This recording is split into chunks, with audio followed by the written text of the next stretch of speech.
And we're back with one more time. Horror Guys. It's the podcast where we talk about horror movies. As Two guys. usual, we've got 4 movies and a short. I'm Kevin. No, we don't. I'm Kevin. I'm Brian. We forgot to introduce ourselves. I'm Brian. He's Kevin. We are getting away from the regular formula a little bit this week. We got Just this week. we got 7 movies. Well, One is 5 for the podcast. Yeah, 5 for the podcast, and one is on the short side. It's like a documentary length. It's not a full. That was only like an hour, a little over an hour, wasn't it? The one, the Devil and Doctor and Father. Yeah, I think it was about an hour. Yeah. Yeah. Okay. All right. Well, So anyway, we're going to talk about horror movies. We are. As usual, not as usual. This time we've got 5 horror movies for you, and 2 are over at horrorbulletin.com. Well, what do we got? We got Renfield, a lot of new stuff. There's all new stuff, except for the last one. Yep.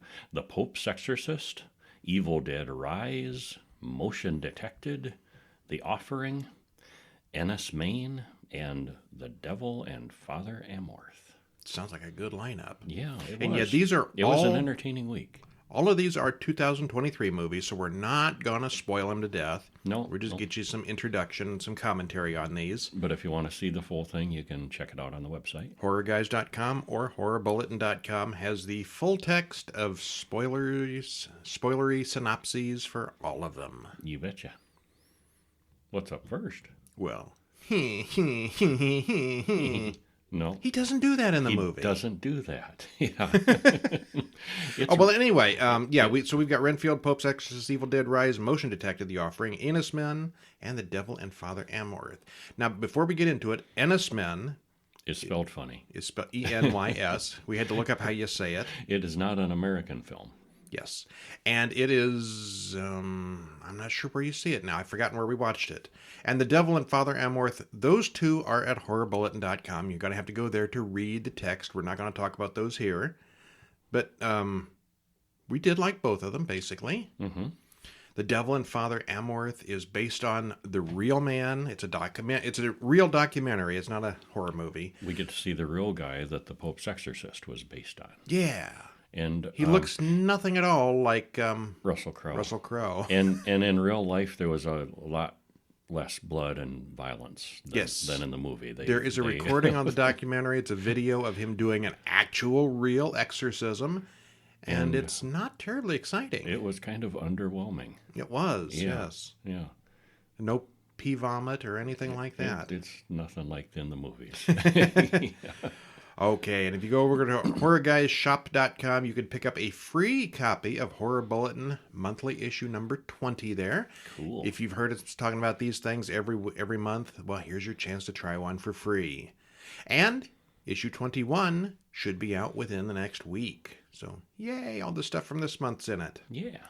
Horror Guy's Guide to the Halloween Films is available for free also, as is one of our fiction books, Jess and the Werewolf. Just go over to HorrorGuysShop.com, and there's a page of free books. You can just click on those and download all 3 if you want. Nice.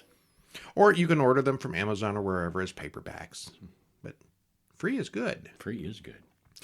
All right, someone who is not free is Renfield. He's like Dracula's servant. Yep. Kind of trapped into the role. And this came out just this year. Directed by Chris McKay, written by Ryan Ridlett. I wonder if that's Ridley and I spelled it wrong. And Robert Kirkman. Stars Nicholas Hoult, Nicolas Cage. I definitely spelled that wrong. And Awkwafina. Hour and 33 minutes. Spoiler free, what happens? Well, this was very heavy on action and comedy, but it's got Dracula, so of course it's still horror. And there's a large violent body count. It's over the top with blood and gore, and through it all, it's very entertaining and really fun. Yeah, if you're looking for serious, scary Dracula, that's not this. No. I mean, he's there, and he is an actual monster. He's not a comedian. He's very deadly.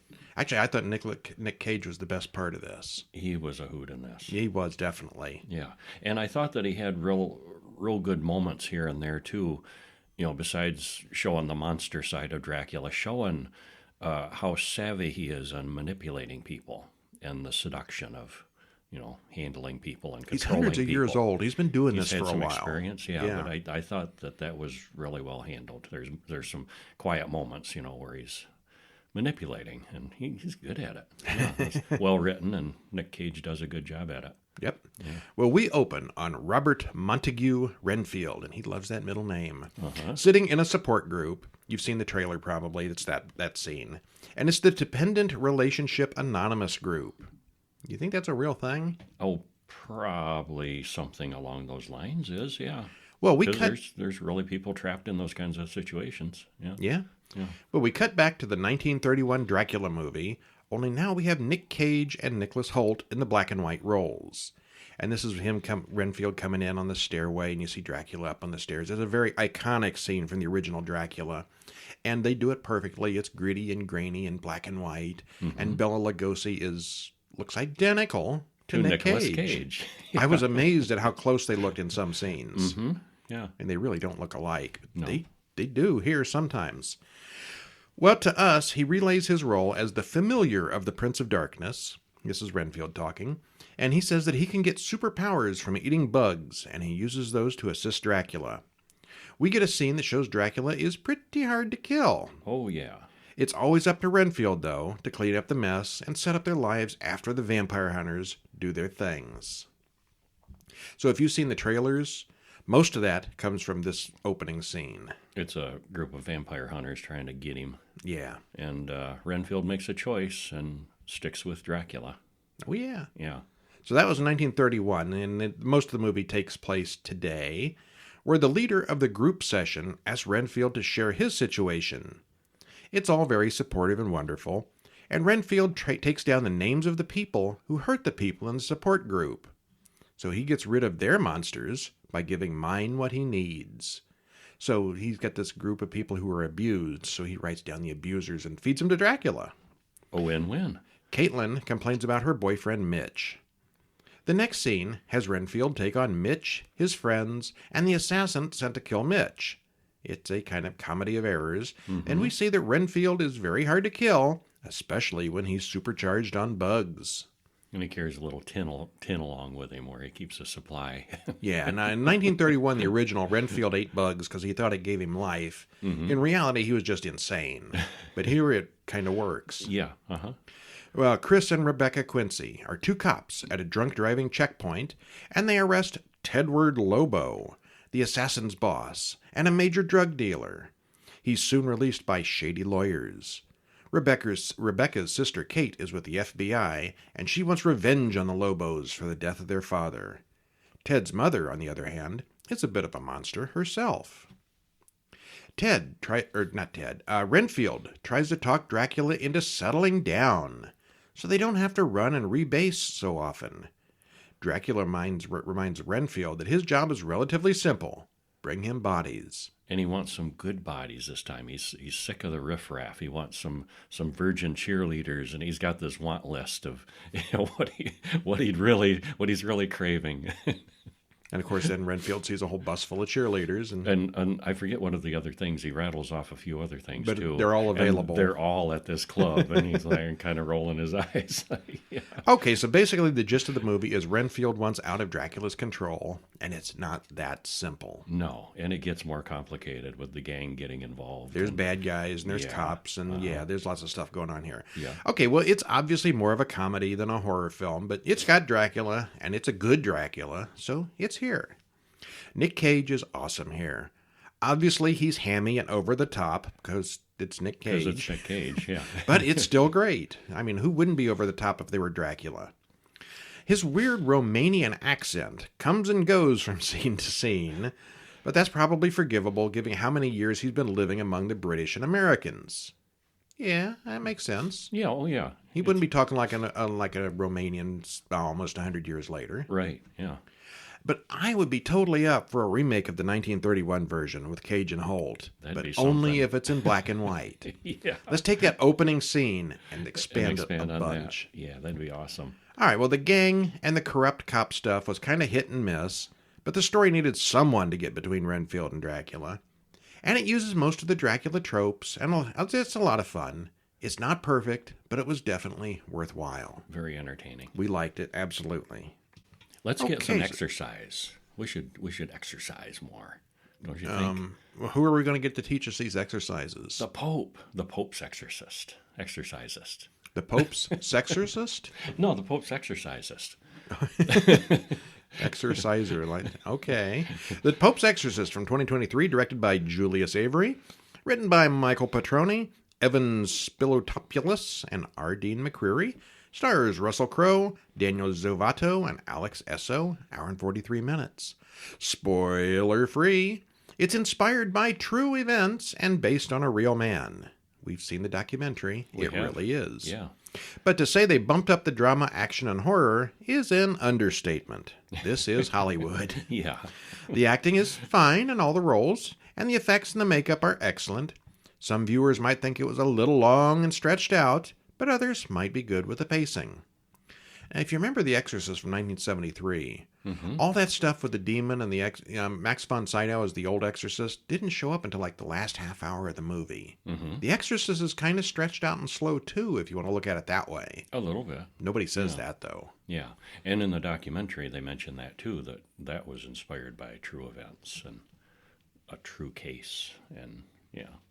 The documentary is interesting. You should read our check thing it on the out. documentary. It's something like 500,000 people a year ask for exorcisms in real life. But they probably mostly aren't as lively as these movies are. No, I we saw suspect not. We saw the actual one that he does, yeah.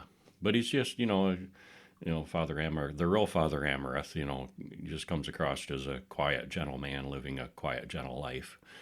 And doing the exorcisms, but they aren't quite as dramatic as in the movie. Exorcism, huh? Must be Exorcism. Tuesday. Yeah.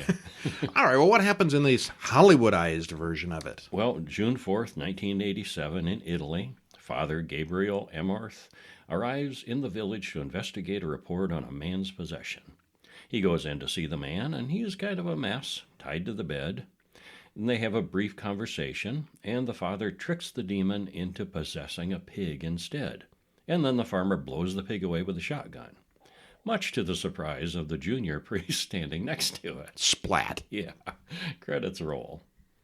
But and it's interesting too because he talks about it later, and the real guy talked about it too. The psychology of somebody believes they're possessed.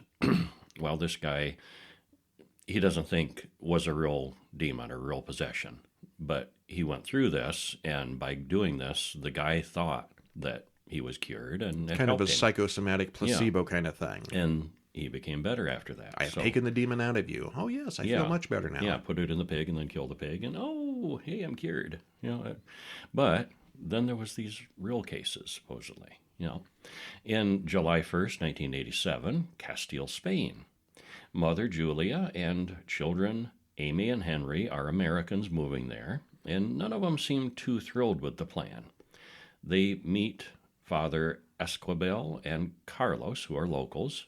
The family just inherited this old abbey. It's huge, and they're all working hard to restore it. It's a dingy, creepy old place, but it's home for now. Henry hasn't spoken in almost a year since his father died. Well, meanwhile, Father Amorth attends a meeting in Rome about exorcism, and talking about the one he did a few weeks ago, and goes into the pig and so forth. And Amorth says he used the power of a suggestion to help a confused boy. He's the chief exorcist, and he acknowledges that most of his cases don't really require exorcism. They're mental cases. 98% of those cases, but the last 2% are the real thing. Well, the panel wants to dissolve his position. Even the bishops don't believe in possession. But he doesn't react well to that. He says he reports to the Pope, and he just kind of walks away saying, talk to the hand and talk to my boss. Up yours, archbishops. Yeah. Talk to my boss. Yeah, I'm out of here. At the Abbey, some workers hit a gas deposit and are injured. And in reality, they released something they shouldn't have. Oops. Yeah. Little Henry starts going into weird convulsions, and now he can talk again, except he's saying things like, "You're all going to die." So, medical tests all look normal, and the doctors just say it's some form of psychosis. From the family's point of view, Feels pretty obvious that Henry is possessed, and they called that local father, but he's not the priest that Henry wants to see. He's actually asking for an exorcism and asking for Amorth. So the Pope calls in Amorth and sends him to Spain to deal with Henry. And he shows up trucking along in his Vespa. Oh, the Vespa is the real star of the show. Yes. And part of it is Russell Crowe is such a big guy. And to see him puttering along on a Vespa is almost comedic. We see him driving the Vespa in Italy, and then he just shows up at the gates in this castle in Spain. Yeah. It's like 2,000 miles from Rome to Spain. We're assuming that he flew there at least some of the way and then, rented another Vespa or took it along with him in cargo or something. It rains in Europe. He didn't ride at all that distance. No. But that abbey is noted to have given the church problems before. And the Pope warns Amorth that this demon sounds dangerous. Well, he arrives at the abbey, and the local father briefs him on what's going on, introduces him to the family, and he quickly heads upstairs to check out Henry. And the demon says he's come here for Amorth, and he knows things that he shouldn't. And that's a good place to stop. Yeah. So who knew a Vespa could be so practical? Here in Michigan, we almost never see a Vespa. Very seldom, yeah. Peter de Sousa Fione as Henry is really good in the first half as the demon-possessed boy. He's very convincing. Russell Crowe is fine here, alternating between tense seriousness and telling jokes. For an exorcist, he's a very funny guy. Mm-hmm. And he talks like a Mario. A little bit. Yeah. It's a kind of a bad accent. Mm-hmm. There is some gore and obvious body makeup involved here, and all the special effects are good and fairly minimal until the end. Kevin thought it was kind of slow and stretched out. I thought it was pretty good. Paced pretty well. There's not a lot of action here, obviously. It's a possession exorcism movie. The kid lays in bed all day and everybody argues with him. That's what a possession movie is. Yeah, pretty much. If you like The Exorcist, then you'll probably like this. It doesn't really offer much new, but it's all well done and a little different. Yeah, it gets wilder at the end. It gets wilder as it goes along. Yeah. Well, it gets a little silly right at the very end, but okay. Yeah. All right, speaking of silly, we all love Bruce Campbell in the Evil Dead series. We so did. What do we got now? It's Evil Dead without Bruce Campbell. Bruce Campbell. Evil Dead Rise 2023, written and directed by Lee Cronin. Stars Mirabai Pease, Richard Crouchley, and Anna Marie Thomas. Hour and 36 minutes. Spoiler-free, what happens? It looks good with loads of gore and realistic special effects. They definitely had a nice big budget on the effects on this. But it stalls and stays stalled, kind of leaving us as trapped as the people in the film. We're just watching variations of the same thing happen over and over, basically. We didn't think it was nearly as entertaining or captivating as the franchise's previous films. Or the television series. That was really good. Well, I think the TV series was pure comedy, wasn't it? It was, yeah. It was much less serious than the movies. Definitely, yeah. Very, very much comedy with horror elements, but really entertaining. This one had a few laughs here and there, but it was definitely not funny. No, it was very, not very serious and, yeah, just kind of tedious. And I think Bruce Campbell helped a lot. And I missed Bruce. I missed him in this, but he was in it. Oh, barely. He's a line. He's got a line. He's got a line on the phone. Yes. Yeah. Well, we open with a point of view shot as something zoomed through the woods as credits roll. Oh, this looks mighty familiar. It's a cabin in the woods with a demon crawling around. Oh, wait, it's a drone controlled by Caleb. Teresa asks him about Jessica, who's back at the cabin, sick with something or other. Caleb is Jessica's boyfriend, and Teresa's feeling like a third wheel at the cabin in the woods. And now we've met our main characters, we know where this movie's going. Right. While Jessica starts quoting from Wuthering Heights, the book that Teresa is going to read, but she rolls right out of bed and then vomits all over. She's not looking too good, but good enough to rip Teresa's scalp off. Wait, what? Jessica goes out to the dock, grabs Caleb's drone, and rips his whole head off. Jessica is clearly possessed, and credits roll. And that's the last we see of those characters. No. Wait a minute, that's not... Well, No, okay. not really. Well, yeah, but they're out of the rest of the movie for the most part. They are. We thought these were going to be the people the movie was all about. Nope. It's not. Psych. Fake. And that was really about the closest we're going to get to the original movies. There was a cabin in the woods, and we moved straight to the big city. Yeah, one day earlier. One day earlier, Beth is in a club's restroom taking a pregnancy test, and she's not pleased with the results. Mm-hmm. We cut to Bridget and meet her whole weird family. Beth arrives and makes Ellie jump. Jump scares. Oh, there's a lot of jump scares in this. There is, yeah. Beth tells little Cassie that ghosts aren't real. Ellie's husband and the kid's father has left them suddenly. Suddenly, there's an earthquake, and it leaves a deep hole under the parking garage. There's an old bank vault down there, so Danny climbs down to investigate. He finds a box full of old records and photos, as well as a creepy old book. The creepy old book. Danny shows the book to Bridget, wondering if it's worth anything. It's got jagged Venus flytrap teeth that open when he bleeds on it. Okay. Necronomicon. Yeah. Uh-huh. Doesn't really look like the original. It doesn't, but it's the same idea. Inside, there are pictures of demons and other weirdness. Bridget insists that Danny take the book back in the morning. Take that back down to the dark hole in the basement. Mm-hmm. Put it back where you found it. Danny plays one of the records, and it's got strange chanting, followed by a priest introducing the Book of the Dead to his followers. The recording tells all about the book. It then reads a resurrection ritual, and we see something coming toward their apartment building and possessing their mother, Ellie. The resurrection has occurred.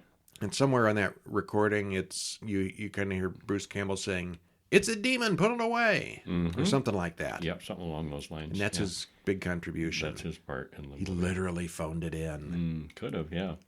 Well, Beth, Danny, Cassie, and Bridget immediately see that something's not quite right with their mother. She says, "It's in me." And then she goes full exorcist. They soon find out that they can't leave the building due to the earthquake damage, or maybe it's dark forces conspiring against them. Ellie soon dies. Neighbors Gabriel and Mr. Fonda pray over her body.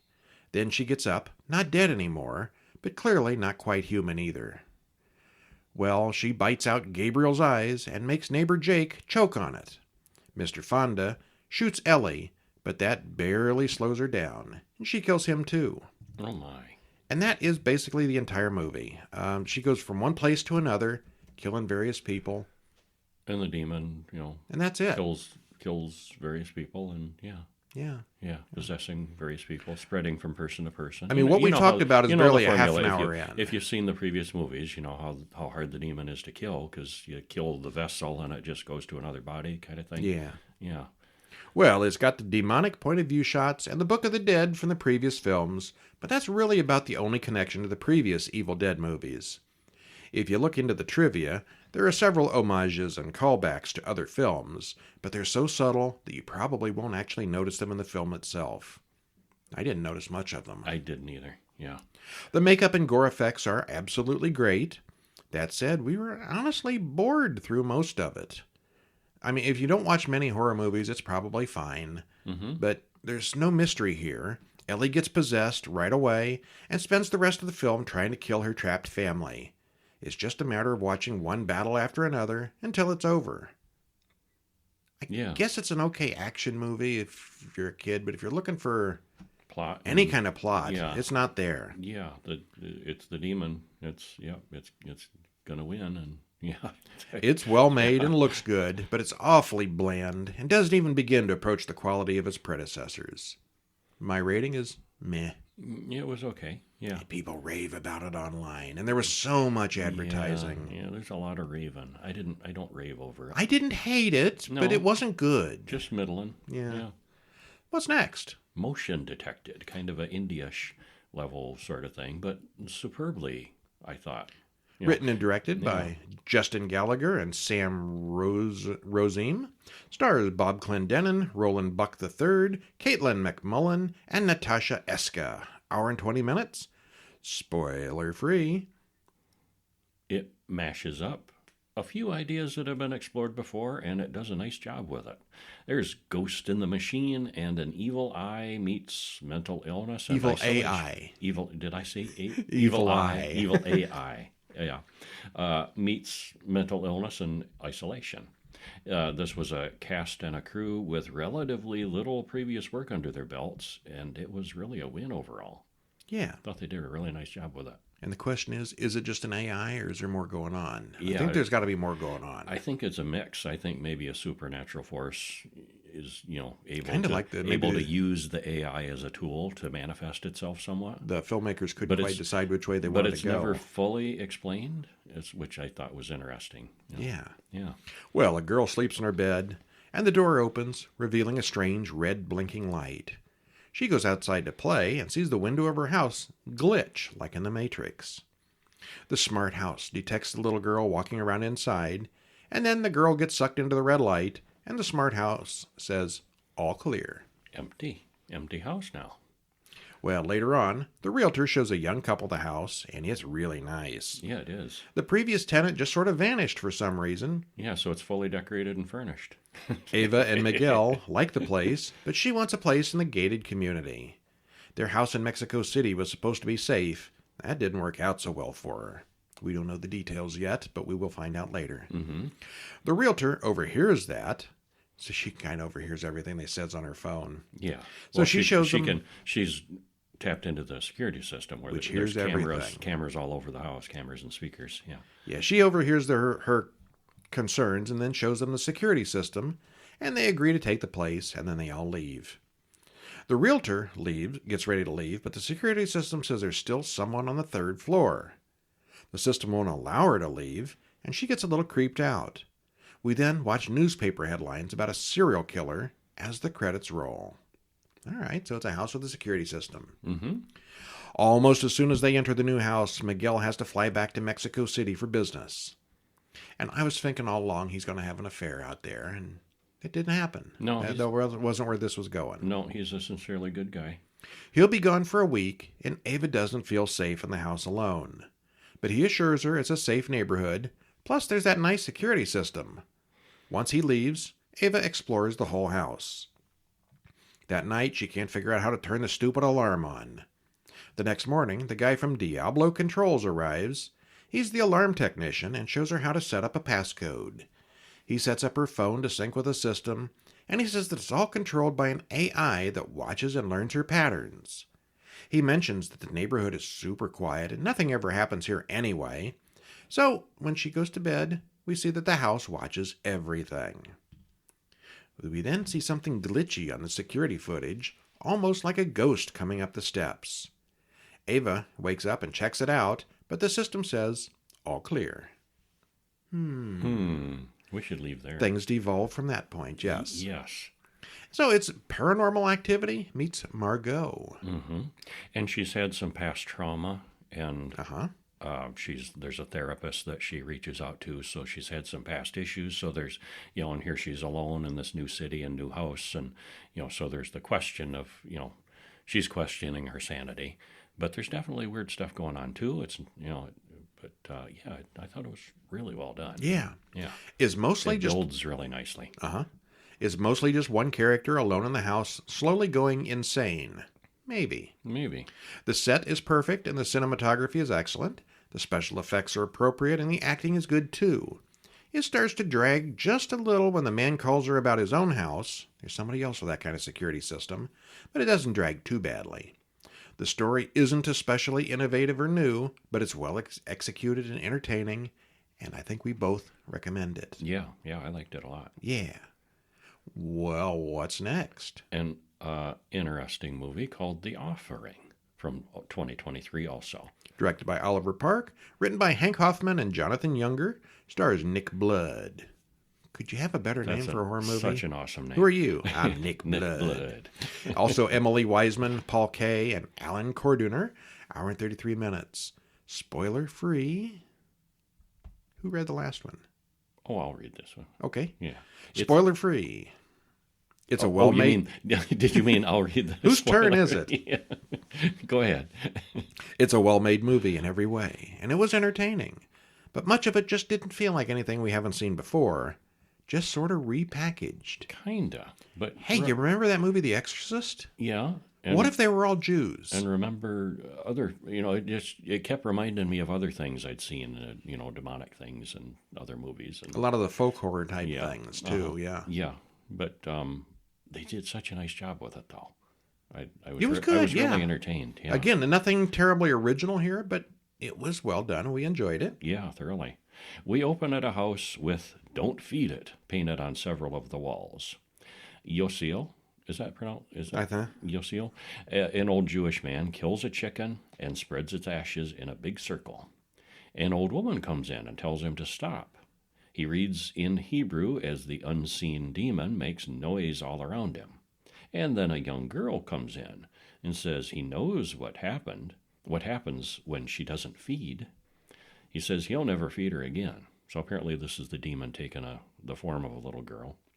And she says, well, she'll reunite him with his wife. Well, so he lets the demon possess him, and then he stabs himself in the heart. Tricked ya. Yeah, trapped it. Credits roll. And then we cut to Borough Park in Brooklyn. Well, that's where we were anyway. We were explained where we were. Claire and Arthur talk in their car. His father is super Jewish, and he was rude to her the last time they visited. Arthur has married a non-Jewish woman. A non-Jewish woman. That doesn't fly real well. Yeah, this is a very devout community. Arthur says the old man will lighten up now that Claire's pregnant with his grandchild. And they go inside. There's a religious service in progress. It's a funeral. Art's father is a mortician. It's a funeral home. Well, old Saul doesn't seem so bad this time. He apologizes for not coming to their wedding, and we also hear by phone that Art needs to use his father's house as collateral for a loan taken out for their in vitro procedure, or they're going to lose their own house. Saul's got a photo of Sarah, a child, and he says something bad happened to her. And that's the child that... the demon child. The demon child, yeah. Well, Hamish talks to Art. This is Saul's brother, I believe. It's an uncle, isn't it? I think he just works for him. Okay. He's like the assistant mortician. Okay, yeah. They're very close, though. Yes, they are, yeah. They're like brother close, him and their dad. And it's clear that Hamish doesn't approve of him or his non-Jewish wife. And they're morticians, and so Art is aware of apparently, clearly Art has worked in the business before. So he helps, and they've got Yosiel's body, the guy that stabbed himself. And the knife is still stuck in the old man's chest.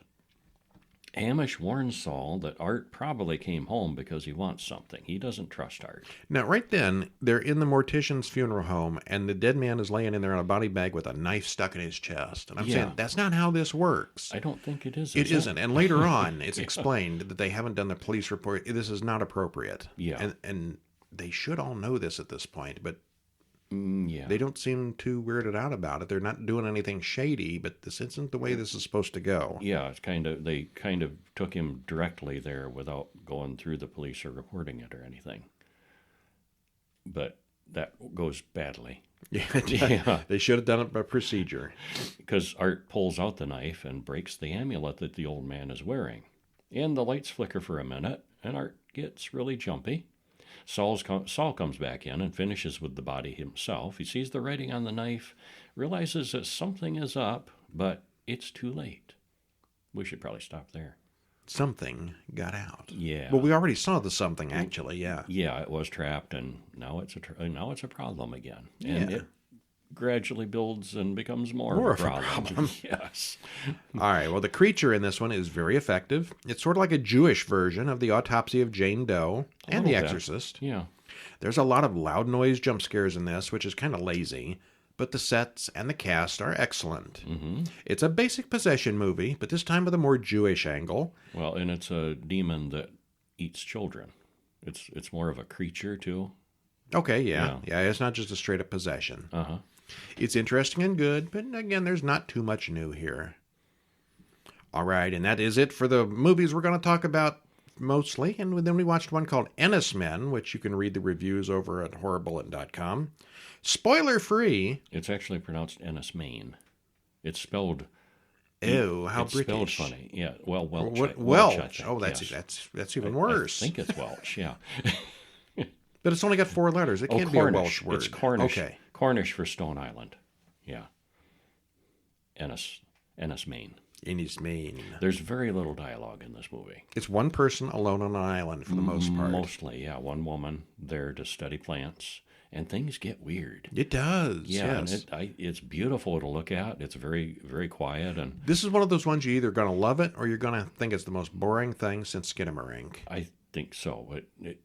Yeah. I liked it. I didn't like Skinamarink, and I liked this. So This is one I wouldn't mind seeing again, actually. You put things together as it goes along and it doesn't make any sense. And what the hell is going on in the first half? Then the ending kind of does. Yeah. Yeah. Probably watch this again someday. It's cool.